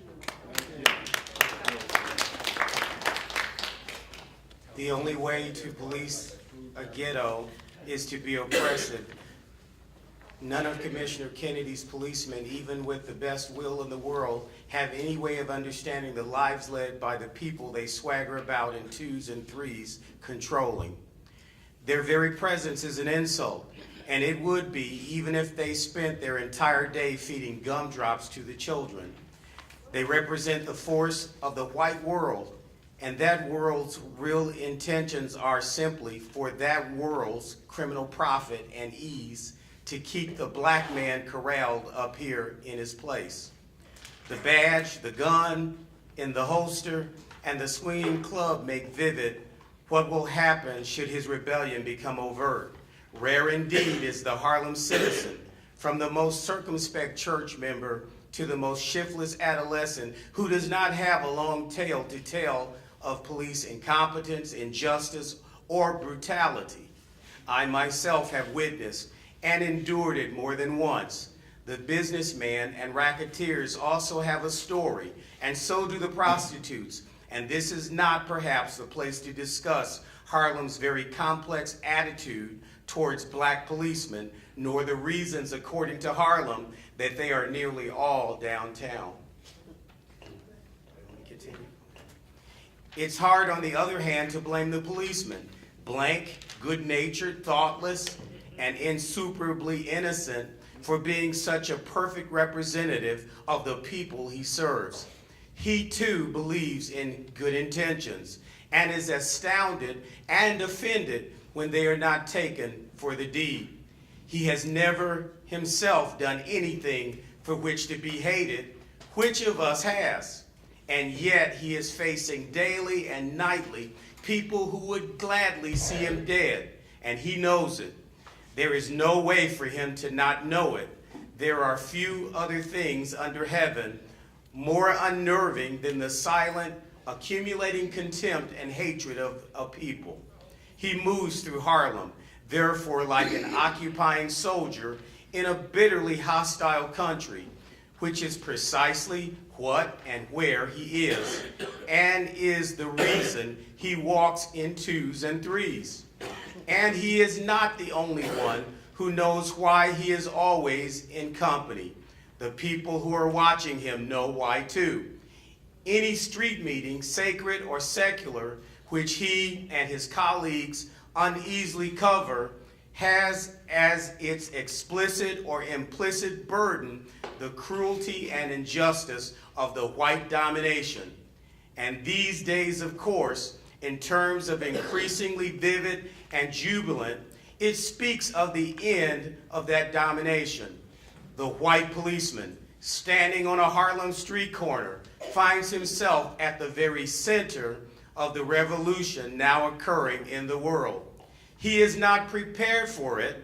Naturally, nobody is. And what is possibly much more to the point, he is exposed, as few white people are, to the anguish of the black people around him. Even if he is gifted with the merest mustard grain of imagination, something must seep in. He cannot avoid observing that some of the children, in spite of their color, remind him of children he has known and loved, perhaps even his own children. He knows that he certainly does not want his children living this way. He can retreat from his uneasiness in only one direction, into a callousness which very shortly becomes second nature. He becomes more callous, the population becomes more hostile, and the situation grows more tense, and the police force is increased. One day, to everyone's astonishment, someone drops a match in the powder keg and everything blows up. Before the dust has settled or the blood congealed, editorial speeches and civil rights commissions are loud in the land, demanding to know what happened. What happened is that Negroes want to be treated like men.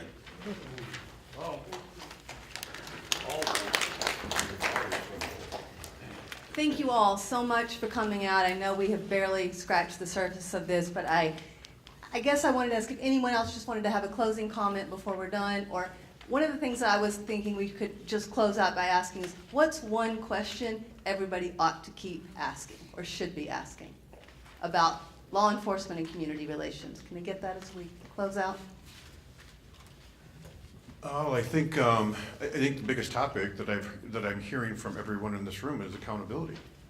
I think that's the not only the driving force, but that's where it begins. That's where it starts.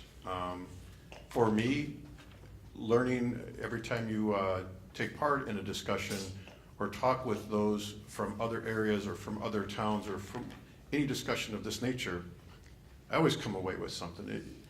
I'm never one that ever thinks that I have all the answers, nor has I ever trained anyone or told anyone that we have all the answers. But you can learn a lot each day just by the interaction you have with people. And, you know, coming back to Rockford, okay, I left here in '76. I came back in 1990. Many people that know this area, predominantly Italian families, that's what I grew up under. That's with my grandma, Mary Russo. I mean, doesn't get any more Italian than that when they came over. But it was different in 1990 than it was in 1976. I bring my kids into this area. I brought them down here. I said, this is where your grandma lived. Unfortunately, she passed before she met all of them. But I want them to know where we were at. They love this church. They love this area. And I'm trying to give them the picture of what it was when I grew up. And now I'm going to 2014. Ladies and gentlemen, things have changed since 1990 to 2014 when I left. And, you know, I only just basically moved to the other side of town because I was working at Rockford University, but there again, working with kids from all over the community. The last thing I want to say is, I had a young man at Guilford High School, and I watched this young man grow up for 4 years. And I watched him evolve into a very strong young man, lost both of his parents, very young, was brought in by another family. The whole story of the kid living on someone else's couch. This young man does not let any of that stop him. And as I talked to him, he became more insightful to me. And I met with a lot of these young men. But this young man leaves Guilford High School, receives a basketball scholarship, and moves on in his life. And from the last I heard, he was doing very, very well. Those stories are all over. But, you know, I'm not all about all the success stories. If I can help a young man, if I can help a young person in Durand to get to where they need to go, and if that just means moving on to the shop that's in Davis, Illinois, to work on that in that manufacturing place, because that's what their skill is and that's what makes them happy, and that's what you do. It's not about being a lawyer and a doctor and having the money. It's about what you have in terms of who you are and how you're built. We compare ourselves way too much, although I do like Mr. Bakers, I appreciate, I wish you would have been on when we were negotiating our salaries. I'd love to make that money. And lastly, by the way, I don't know if he knew this, but I've been married to an educator for 31 years. So you're right. We're the building blocks. We're still part of the process, and we do everything we can to try to do that. And in the midst of it, if we can help somebody, and I'm done with that whole, I want to help one kid, I want to help one person. We need to help them all. We need to help them all. But I thank you, everyone, very, very much for having me tonight. I really appreciate you having me here. Thank you. In short, if you want change, come up with an action plan with clearly defined objectives and goals and see it through. After the meeting, have an after-action meeting and get it done. I have a question. What was your objective? What was your outcome that you wanted?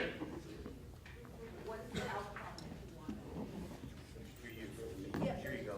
For the meeting. I think the point was really to have a discussion in which we could hear different perspectives on this issue and also compare what happens in urban areas versus rural areas. So, you asked what would be the question we would ask. I honestly don't know what questions we should ask, but I would echo what the Reverend just mentioned, that we have to start having strategic plans and real action. And I understand that people believe it should come from all, and I definitely do. And legislation is not the start or the end of it all. But as Dr. King did allude to, sometimes you have to begin there to begin to start to shift changes in behavior. Things are affective, cognitive, or behavioral. And sometimes you're not going to get to the affective, the emotional part until you mandate certain behaviors. And people have to then understand what those are. That's the cognitive piece. You have to understand that this is what the behavior is going to be, and then we can start to affect how we interact with each other and the emotions and the human attachment that comes with that. And I'll just say that passing some of the legislation that I passed would have been a lot easier if there had been community pushing for it. I just sit up at night thinking of stuff. But I would say that we have to continue with real strategic plan. I've been in Rockford almost 14 years. There have been many, many conversations. And I don't know. My father asks me every day, who are you going to save today? Because he thinks that that's what I do. And I am kind of idealistic in that way. But I wonder, when do we move from conversation to action? And we need to move from not paying attention to who is making decisions and who has the power, and that's every level. Chicago begs for an elected school board. We have one. We don't pay attention to it. Chicago has, 50 aldermen? We have 14. We don't even know who they are. You know, we have a county board. We're not paying attention. And these are the individuals, to Antar's point, who are the individuals who are in charge of these various units of law enforcement, and we're not paying attention. So I guess my question would be, what will it take for us to wake up, pay attention, and get into action?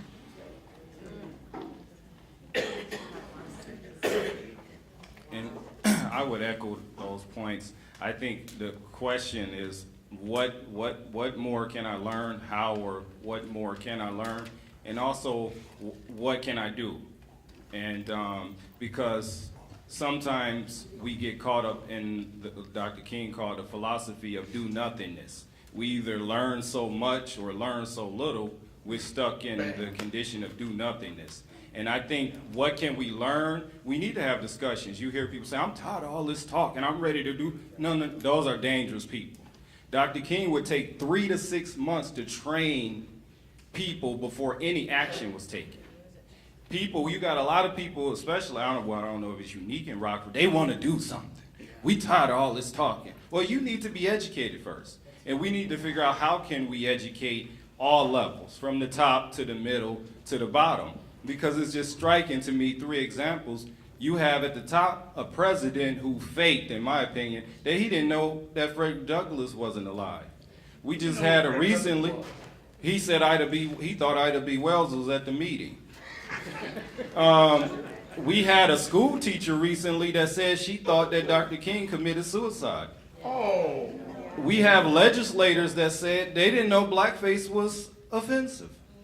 And so I don't blame those people to the point I blame that we allow people to be in positions without being highly trained and highly educated.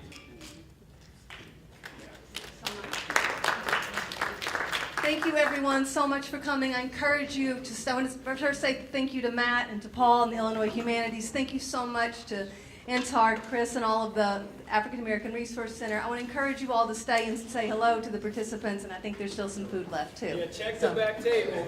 Yes, thank you so much. Tickets to our life program. Check with the youth. They have some flyers.